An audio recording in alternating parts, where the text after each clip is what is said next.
kerajaan, dan seterusnya. Masing-masing kerajaan ini punya tata cara pemerintahnya.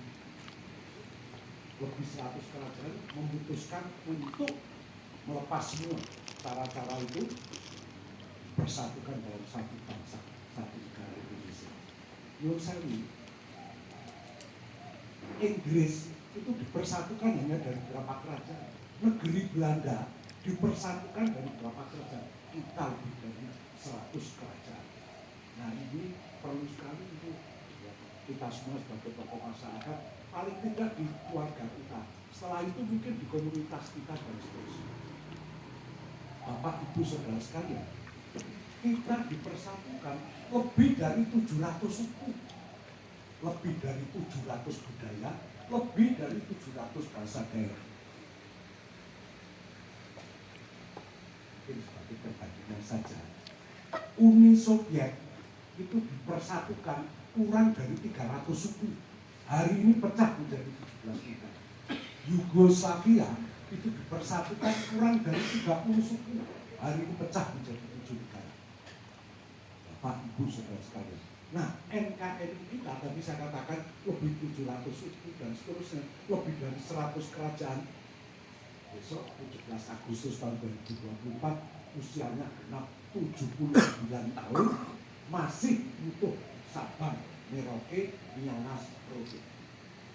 Bapak, Ibu, Saudara sekalian,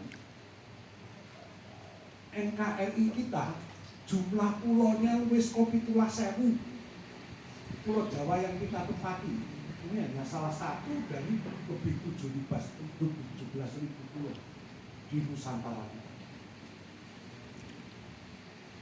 Kalau saya bicara di mana-mana selalu saya sampaikan, kalau kita mau berangkat haji atau umroh, naik pesawat terbang dari Jakarta ke Jeddah, itu butuh waktu hampir 10 jam. Minimal kita harus terbang di atas 7 negara, minimal. Singapura, Malaysia, dan seterusnya. Tapi kalau kita naik pesawat terbang yang sama dari Sabang sampai Merauke, non-stop, itu butuhkan waktu lebih dari 12 jam di atas satu negara. Luar biasa betul NKRI kita. Luar biasa betul di bangsa ini. Tapi mempersatukan lebih dari 100 kerajaan yang masing-masing kerajaan punya bentuk pemerintahannya. Nanti harus ditinggalkan semua dalam satu bentuk pemerintahan negara kesatuan Republik Indonesia.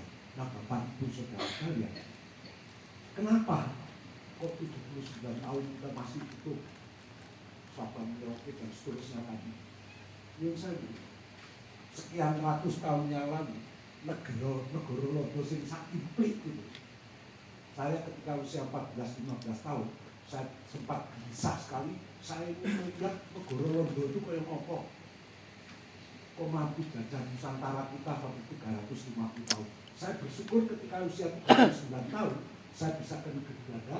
Hari ini mendarat, besok paginya saya naik mobil dari ujung Belanda paling barat ke ujung negara Belanda paling timur, numpak mobil orang nanti mulung jam.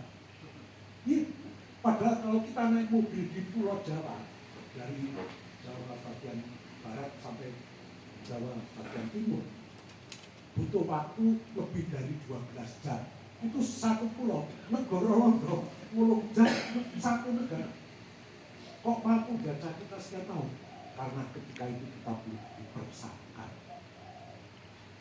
Dan ini nanti kita bisa diskusi. Menurut saya, kita masih butuh ini karena kita bersatukan dengan ketuhanan yang Maha Esa, kemanusiaan yang adil dan beradab, persatuan Indonesia, kerakyatan yang dipimpin oleh hikmat kebijaksanaan dalam permusyawaratan perwakilan, keadilan sosial bagi seluruh Indonesia. Karena kita bersatukan dengan Pancasila. Nah, kenapa Pancasila yang mampu mempersatukan NKRI itu?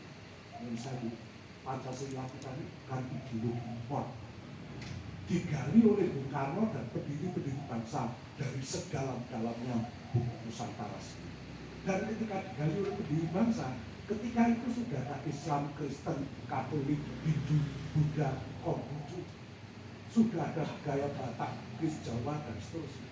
Dengan demikian, ini kalau saya bicara di mana-mana, tidak samari, siap diskusi kalau perlu 30 hari, 30 malam, dengan siapapun juga yang berpendapat. Ketika Pancasila ini disandingkan dengan Islam, Kristen, Katolik, Hindu, Buddha, Konghucu, disandingkan dengan budaya Batak, budaya Bugis, budaya Jawa, budaya Pasundan, akan tidak akan.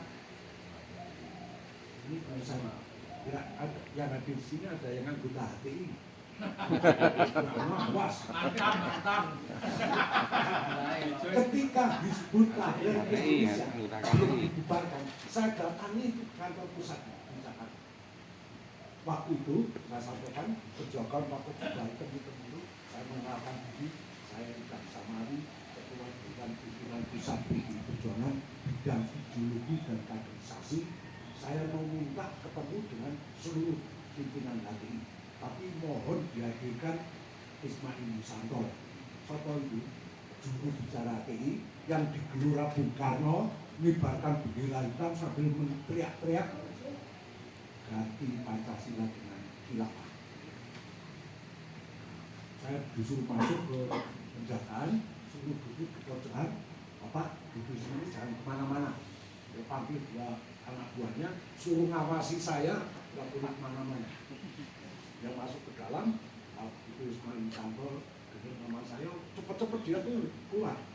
Dia lihat saya di pojokan dijaga 2 orang itu, marah dia. Kamu apakan Pak Idam? Udah Mas, tenang aja, mungkin protapnya memang harus seperti ini. Enggak, saya dibawa ke dalam.